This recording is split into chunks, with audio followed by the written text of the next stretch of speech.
Good afternoon, everyone. My name is Roberto Tillman. I'm the chair of the Board of Trustees of the Shoreline Trolley Museum, and I, along with my fellow trustees, Max Diamond, Vice Chair, Shaylin Amayo, Joyce Aurelius, Elizabeth Clark, Tom Lawrenson, Christopher Mitchell, Jim Poulos, Z. Wazinski, our President, Wayne Sanford, and our Executive Director, John Proto, welcome you, along with our honored guests, to our campus on this auspicious day, the relaunch of our Vision 2020 capital campaign, which had been placed on pause due to the COVID-19 pandemic.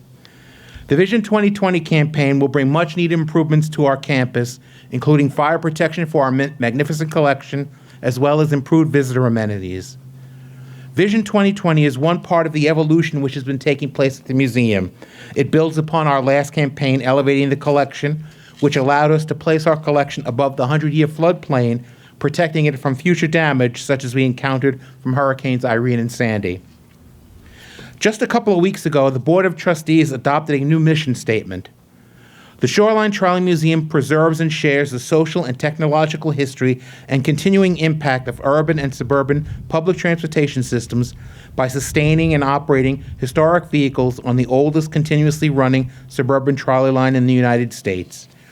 And it is improvements to the campus, such as the Vision 2020 campaign, which, with your support, will allow us to carry out this mission for years to come. Thank you all for being with us today, whether in person or virtually. Your support means a lot to us. I know we all look forward to the day when this pandemic will be behind us, and we ask that you continue to stay safe. I'd now like to turn over the program to John Proto, our Executive Director, who has ably directed the museum, especially through this current pandemic. On behalf of the trustees and membership, I would like to thank him for his efforts. Thank you.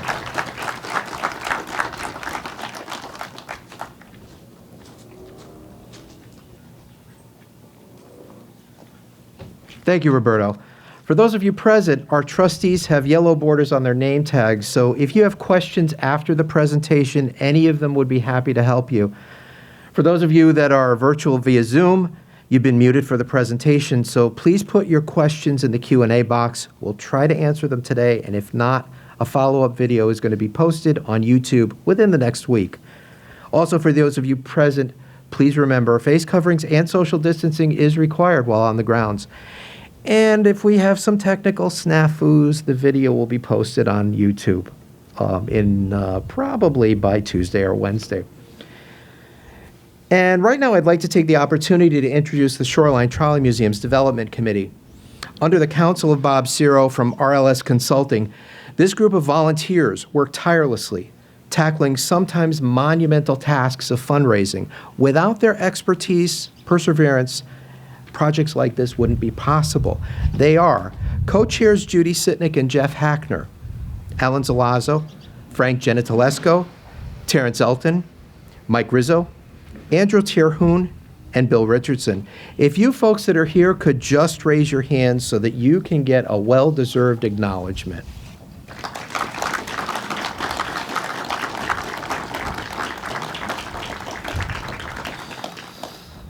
As we look around, you know, it's pretty obvious we've already started some construction. That pile of ties behind you, believe it or not, is not just a pile of junk. It's pretty significant. It represents more than half a century of quality work that, after all this time, is at the point of replacement. The Brantford Electric Railway Association was founded in 1945, and the right-of-way was turned over to the association at the end of the Connecticut Company trolley service in 1947. The two trolleys on display today are also very significant. They were the first two cars in our collection. To your right, my left, car 34 was originally used in Lynchburg, Virginia, and then retired to 5 Mile Beach for service in Wildwood, New Jersey. The car was built in 1899 and is the first car acquired by the association in 1945, even before this property was turned over to us. To my right and your left, car 500 was built in 1904 for the Connecticut Railway and Lighting Association, which was ultimately acquired by the Connecticut Company and then acquired by the association as a gift from the Connecticut Company. There was one stipulation, that it never spend time outside. Behind me, you see a Quonset-type building. erected way back at the infancy of our existence to store these cars. The association has always acknowledged the importance of keeping these irreplaceable artifacts under cover. And barns around me were constructed during the period of 1951 right through 1970.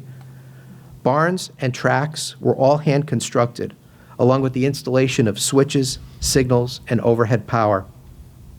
Now it's time to protect all of this construction and the contents, as well as protecting new barns to protect our artifacts from the effects of rising waters.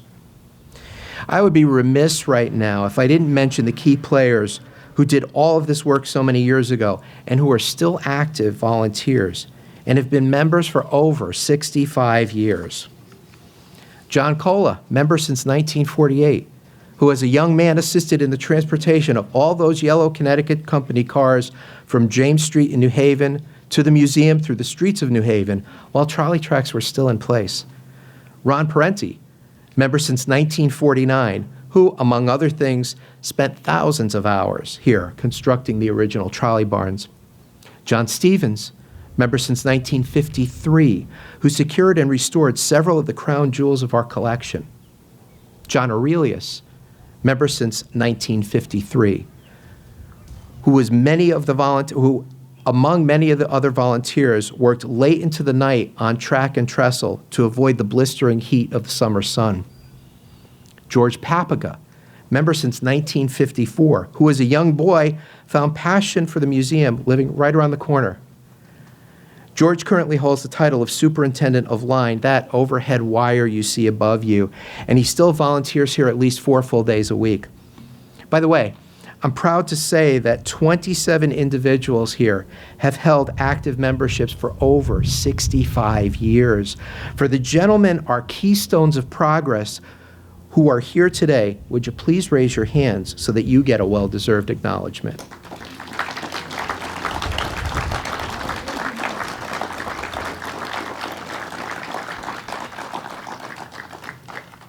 The work we are doing now is really a phase 2 of the biggest undertaking since the 1950s and requires a huge amount of behind-the-scenes work. Our project owners, Complete Connections, our project reps, Complete Connections, our civil engineers at Criscolo Engineering, and our architects at Silver Petroselli, and our fire suppression design engineers, Arup Fire Engineering, all need to be recognized. We also have a volunteer construction committee, and those members are Al Santini, Tony Pigali, Rob Paradis, Mike Hildreth, Jeff Hackner, Dennis Pacelli, George Papaga, and Kevin Buchanan. If you're here, could you please raise your hands for a well-deserved recognition?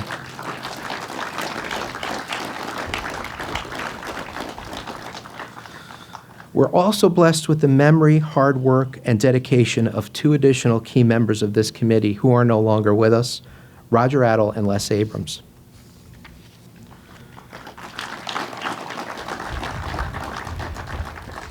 We're also so very grateful for the unwavering support of our State Bonding Commission who made this project possible. Our friends at the Connecticut Department of Economic Development, who administer the funding to us for this project, and our state and local representatives, many of whom are here today. Lieutenant Governor Susan Bisowitz, Mayor Joe Carfora, Senator Paul Ciccarelli, Senator Christine Cohen, Representative Robin Comey, First Selectman James Cosgrove, Congresswoman Rosa Delauro, I'm sorry, Rosa, Representative Sean Scanlon, and Representative Al Zulo.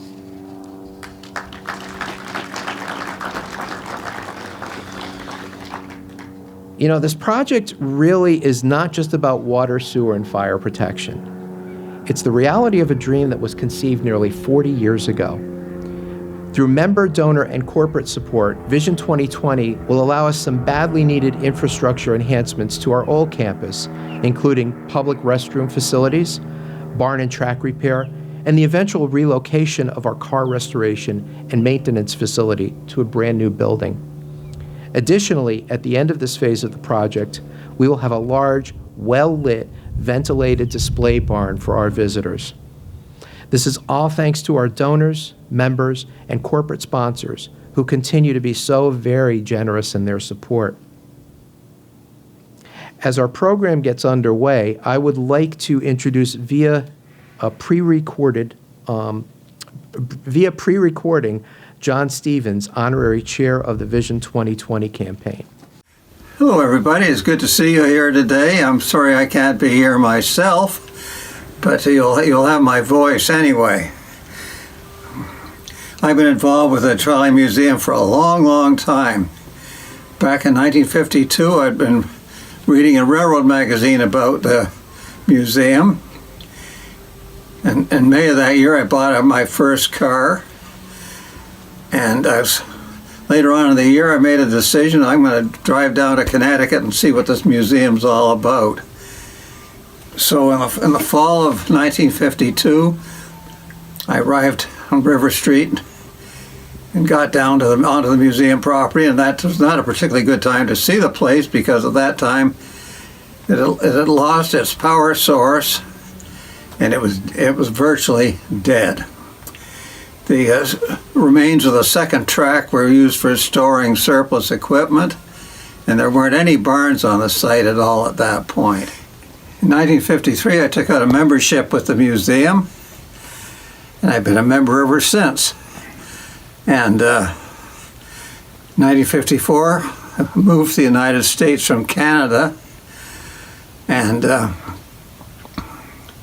shortly thereafter, I purchased an old-fashioned streetcar in Toronto, a rail grinding car, and had it moved out of the States. At the same time as this was going on, I got drafted into the American Army, and I was able to see the car arrive at the Brantford property just before I had to go to end for service at Fort Dix. And after I got out of the Army, I had a streetcar to look after, had to build a barn for it, and that's when the campaign really got going at the museum to build car barns. And at that time there were simple buildings that were within the capacity of people not that much into constructing large buildings. It just built with poles and rough sawn lumber. But they did the job at the time.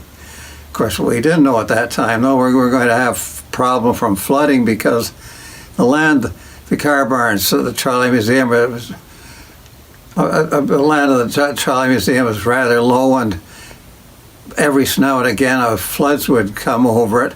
The consequence of that was motors got damaged and caused all kinds of havoc. So within the recent past, we moved to a different stage. We now have storage buildings on much higher ground, and also facilities for restoring the cars.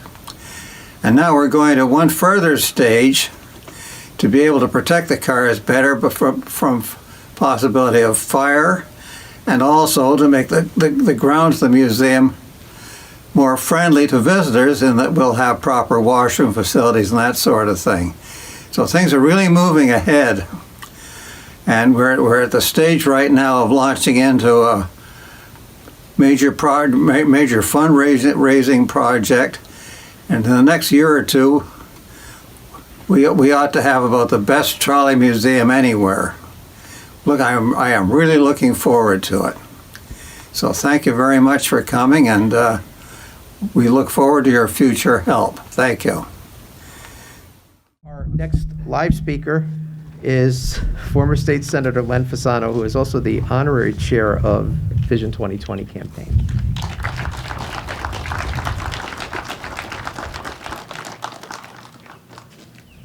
Thank you very much. It's an honor and a privilege to be here. You know, it was an honor to serve the town of East Haven, but to represent this museum in Hartford was a big thrill. As you can see, it takes a lot of volunteerism to make something like this happen, and it goes way back, and preserving this history is so incredibly important. And it's going to take all of us to get to this next phase. This is a critical piece, not only of history, but of tourism, and is a feature in East Haven that is well known, and in Brantford, but mostly in East Haven, is well known for having the best trolley museum in the country, And when you talk, go ahead, yep. When you hear from the volunteers, we heard from a few, and John read off a bunch of names from folks back in the 50s, and you talk to people even now, the enthusiasm and the love they have for this facility is unmatched in many areas around the country. So let's get together. Let's make this happen. A year from now, let's cut the ribbon. Let's have a surplus. And then let's go on from there. Thank you very much for having me.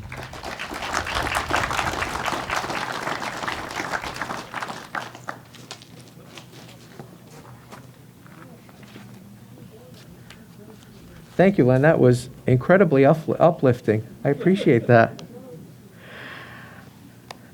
I'd now like to introduce Town Council Chair Joe Deco.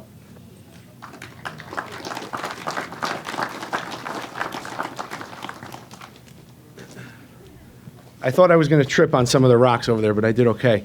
I want to express my gratitude for John and all the volunteers for doing this big project. The mayor can't come today. He had a situation this morning, so he knew I was going to be here, and he said, say a few words for me. So congratulations, good luck. The mayor and I are behind the museum 100%. As you all know, I'm a member. I'm the vice president of the museum, and I am honored to, when you're a kid, let me say this. When you're a kid and you live in East Haven, the Trolley Museum is where you go. It's field trips and weekends and that. And about five or 6 years ago, I reached out to President Wayne Sanford, and I said, how do I get involved? And he said, come down. And a couple of years later, I became a qualified operator. And now I get to drive the trolleys. I mean, it's every kid's dream, So I encourage everyone to get involved. I wish nothing but success for the museum, and I'll be here for a long time. And of course, you all have our support from the town. So thank you very much.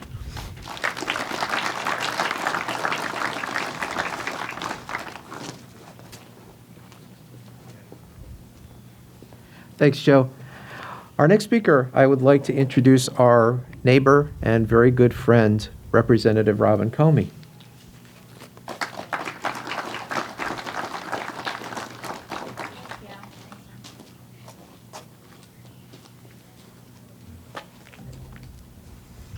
Thank you very much. It's great to be here. I am definitely a neighbor. In fact, I'm a short beacher, so if you take this trolley right down to the end, and where it stops at the platform, that's my neighborhood. And if you were to, if the street still had the rails on it that went to the end of to the end of Court Street and onto Shore Drive, that's my front door. So this has been, like it is to East Haven, very dear to our heart.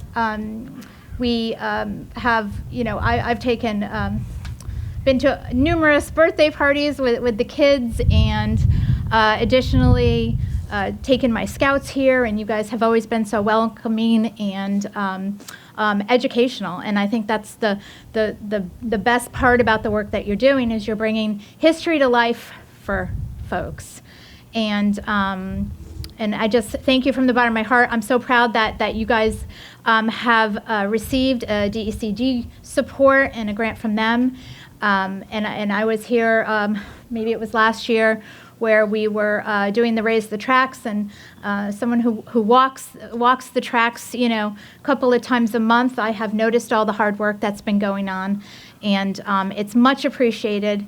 And I thank you for all of the membership support, and the trustees and the board and everyone that is so dedicated to making this museum a success and a spot to enjoy for the whole state. So, and for those from out of state too. It's amazing how many people come to visit from out of state, and how much support you get from even out of the country. So thank you for including me, and thank you for your commitment and your perseverance, which is what I heard earlier, because that's exactly what it takes to do something like this. And if there's anything that we can do up at the state, you have our support as well. And have a great day. Thank you.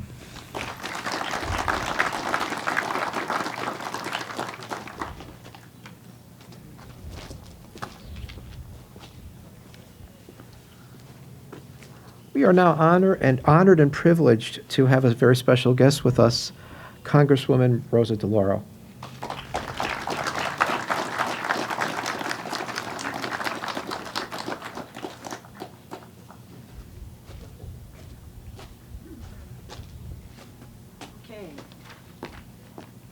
Made it across the tracks here. So this is great. Wow, what a special, very, very special day.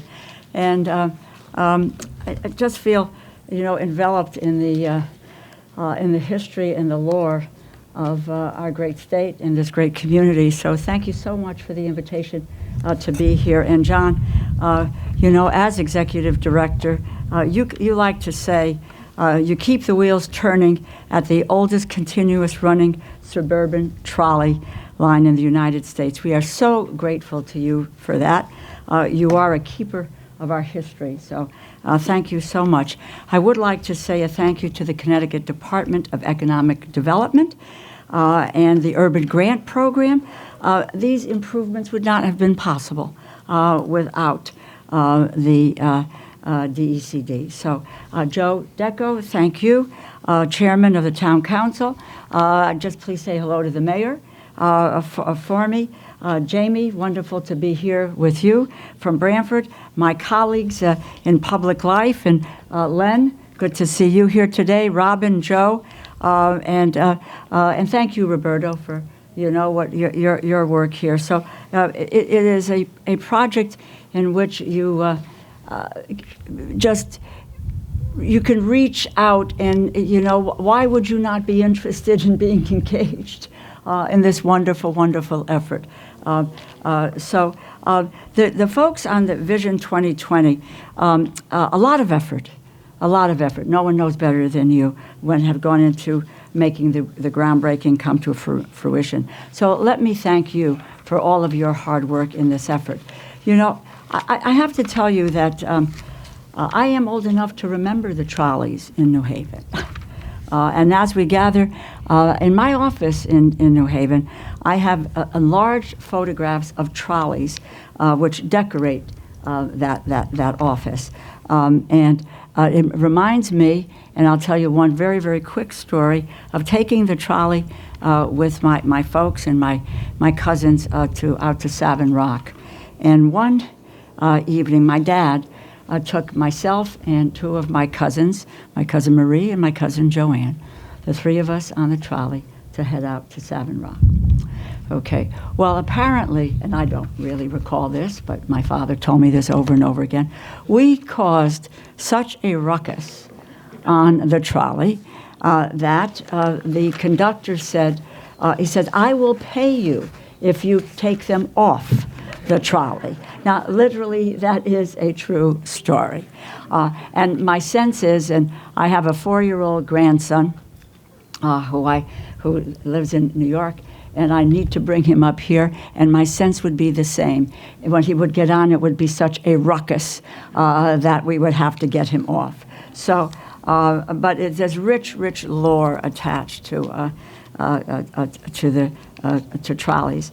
For nearly 5 decades, the trolley provided clean, fast, affordable, reliable public transportation.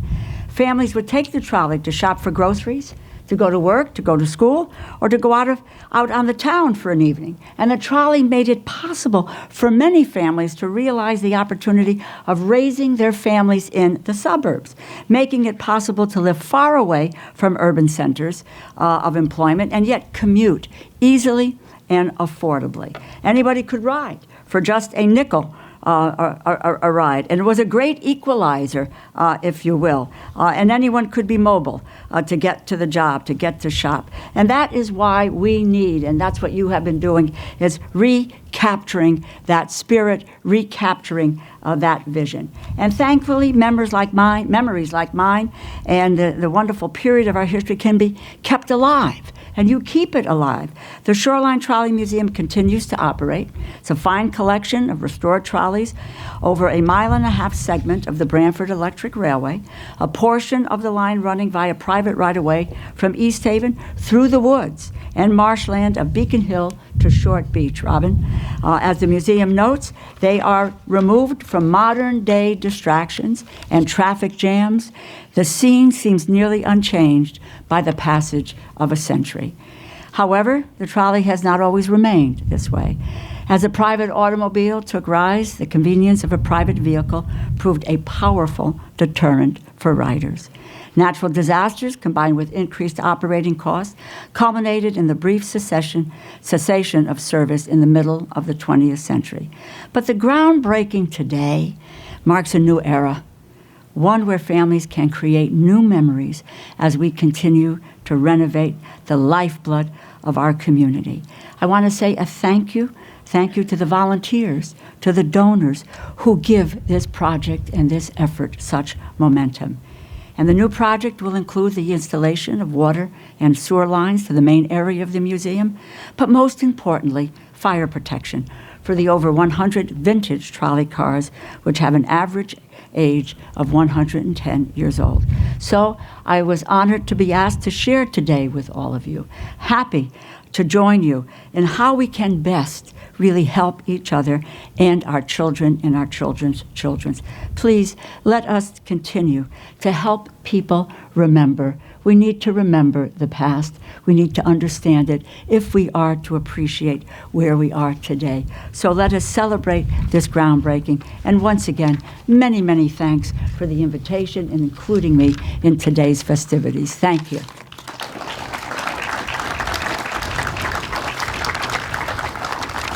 Put my mask back on. I'm someone who takes the train, by the way, twice a week. Okay. I'm an Amtrak,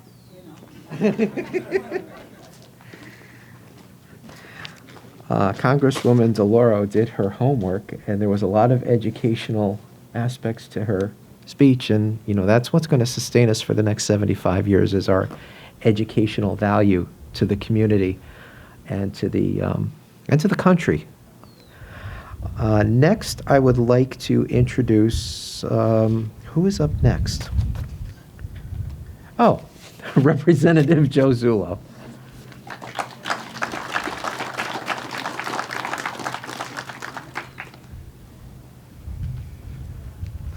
Good afternoon, everybody. I am East Haven State Representative Joe Zulo.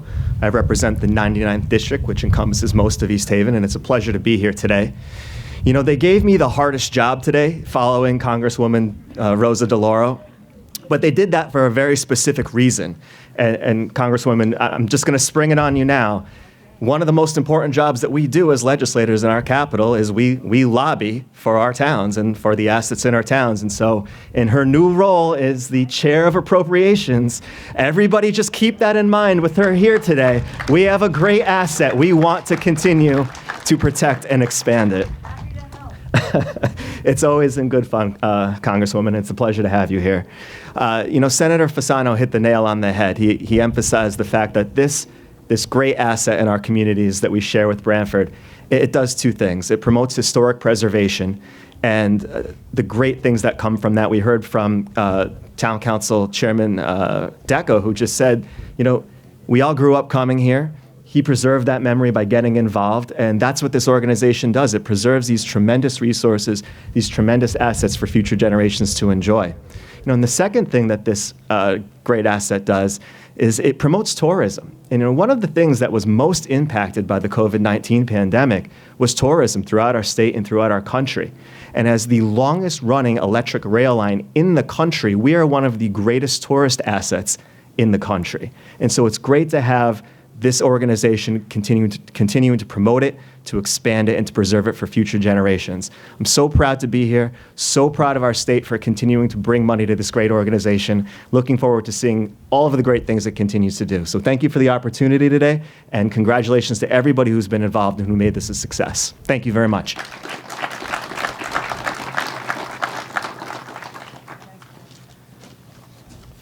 Our elected officials have certainly given us a lot of energy. If their speeches have not energized you and energized you to what we're doing here, then I don't know what will.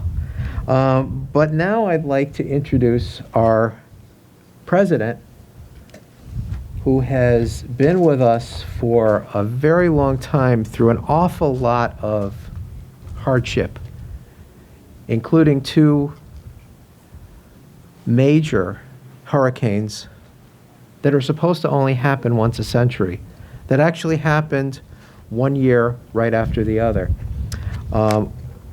He's given us a lot of insight in growth He's gotten us a lot of funding, through FEMA and through the DECD for the original building of the 2 new barns. And I'd like to introduce right now President Wayne Sanford.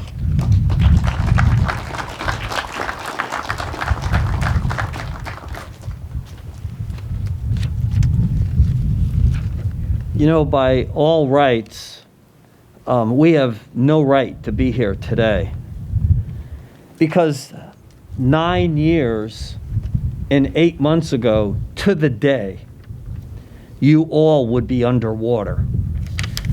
The banner works perfectly.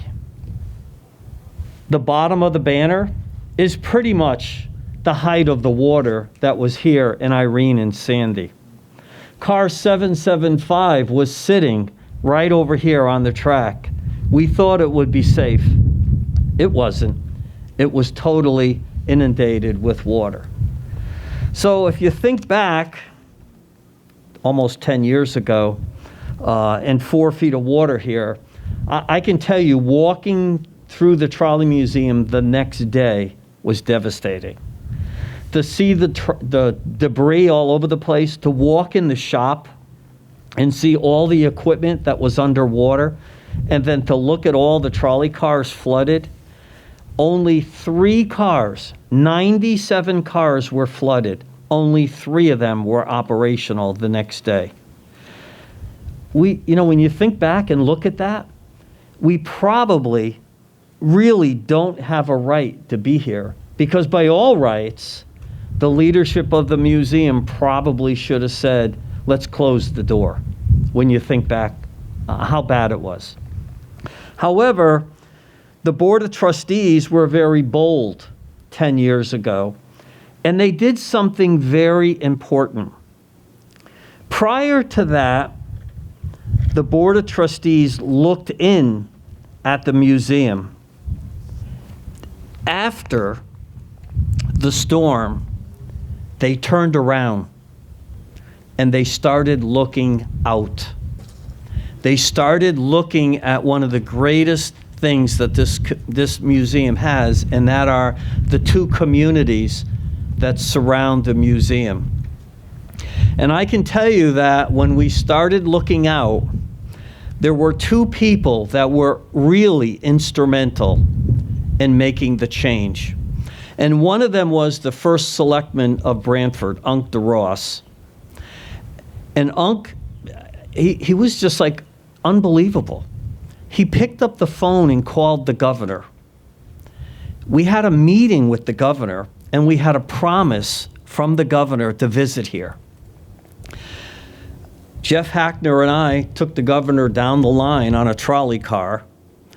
He had his security team with him. We went to the end of the line. We let the governor operate.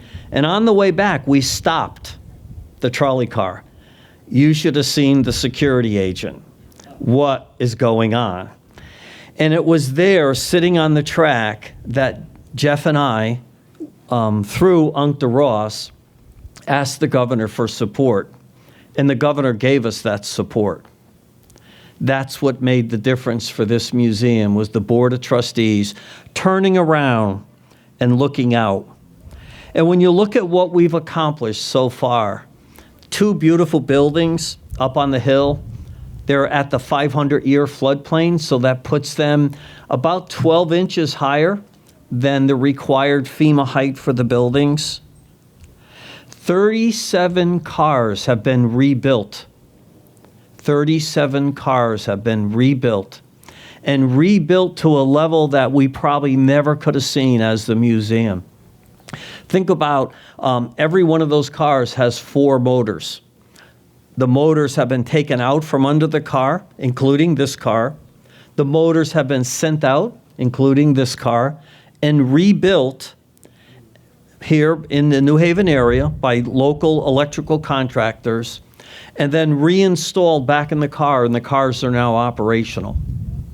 All that's happened, and you think about it, maybe we really shouldn't be here. You wonder if the Board of Trustees at the time just clapped their hands together and said, we surrender. It's really amazing as everyone has said, what we've done. But what's more important, I think, is the ability of looking out of the museum, looking towards the other communities that we're sitting in, like Brantford today or East Haven, where our visitor center is. And there's been no greater support, I think, from Brantford. And I should mention there was another individual involved, and I think he's here, Senator Ed Myers. Is Senator Myers here? I thought I saw him get off the trolley earlier. He was involved also working with the governor, with First Selectman DeRoss, to get us that first initial funding. You know, getting your foot in the door the first time is the hardest thing in the world. The governor made a joke of it when he gave us the money the first time. He said, "You'll be back." And we said, "No, we won't." We went back, and today we have $1.5 million given by the state. We have raised $1 million collectively together, and we're $500,000 short of reaching our goal of $3 million to bring in the water line, the sewer line, to put bathrooms in for the visitors, and get our shop moved out of the floodplain into a safer area. But to do all that work really takes a lot of support. And we have the support of the two communities. And one of those leaders has really been unbelievable. And it's my job to introduce the first selectman of Brantford, First Selectman James Cosgrove, who this would not be operational without the First Selectman's help and support. And he actually has volunteered. He doesn't have enough to do. He's actually volunteered to be one of our chairmen of our campaign. So First Selectman, I would invite you to come forward. And again, we cannot thank you enough for all the support that you and Brantford has provided us.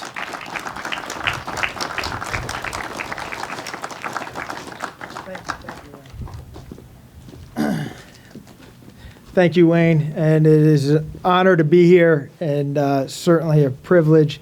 And you do have our support. The town of Brantford has shown, not only through my administration, but previous administrations with former First Selectman Unc DeRoss. This is a true treasure within our communities, our combined communities.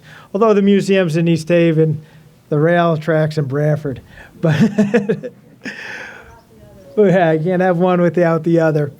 You know, I just want to touch upon, you know, Wayne asked, you know, how we should not be here. Why should, you know, after the struggles and the flooding of the two storms, why are we still here, the museum? Well, I think it's obvious. It's through the dedication, the commitment of the members of the board. I mean, when you heard it when the opening remarks, 65 years serving this museum, 50 years. I mean, that is true dedication, and that is something that is very hard to find in any other organization, that amount of time and commitment that each of you, so thank you to each and every one of you that serve as volunteers and on the board for the museum.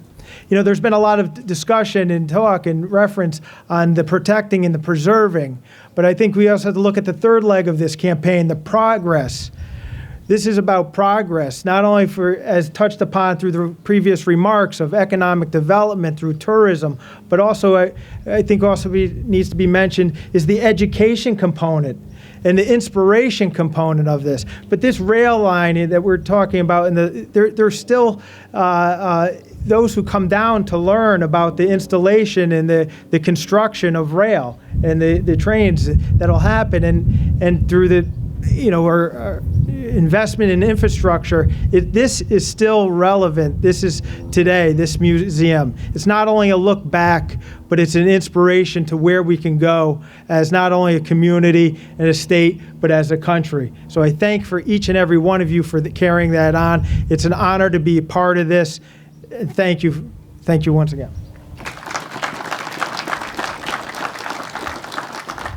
We'd like to begin with our elected officials to do a groundbreaking. And the only is Ed Myers, Senator Myers, is he still here? I think he left. Look, if the shovels are mad, they're not being used. Okay, with that, the elected officials, I would say, please do the work.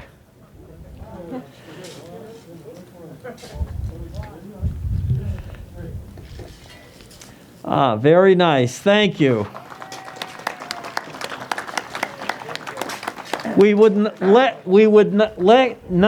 I'll get it out.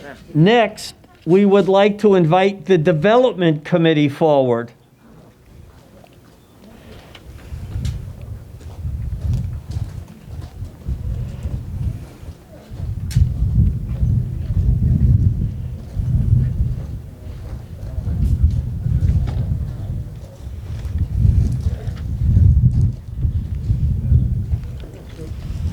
Do we need another shovel? Do we need one more? We have enough? Okay. Wait a minute. Don't take any pictures yet.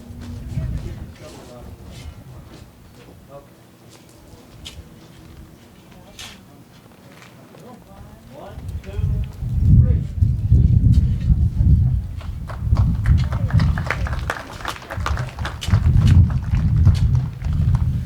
The next group we would like to call forward are the construction committee, those that are actually working on the project today. So any construction committee members, please step forward.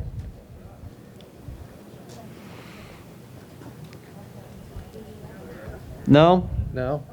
No one wants to hold a shovel? That's okay. You're pretty good at spending money, though. All right. The Board of Trustees. I know there are a number of Board of Trustees here. They have the yellow tags on.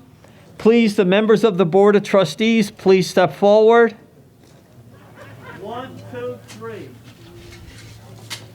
Very good.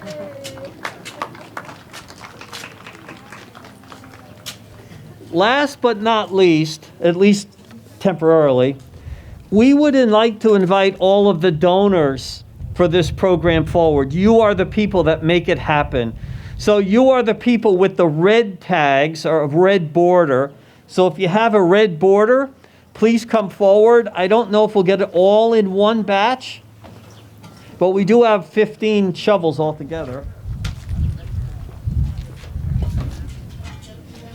Without the support of these folks, we probably wouldn't be here today. So with that, to the donors, we say thank you. And 1, 2, 3.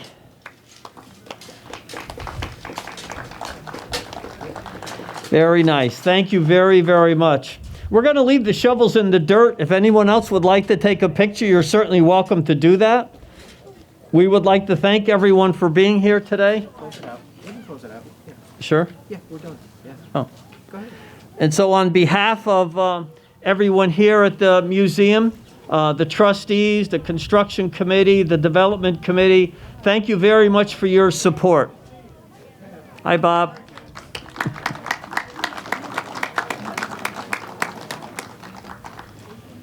I would also say, I know we're supposed to be over, but it's very important. There are 2 members of the Connecticut Trolley Museum here. They're hiding in the back to show that our partnership with our other museums. And then very specially, there's a member here of the Branford Electric Railway Association, but he currently is the executive director of the Pennsylvania Trolley Museum, and that's Scott Becker. And he's a great friend to our museum. Scott, thank you very much for being here. Thank you all for coming. Enjoy the rest of the day.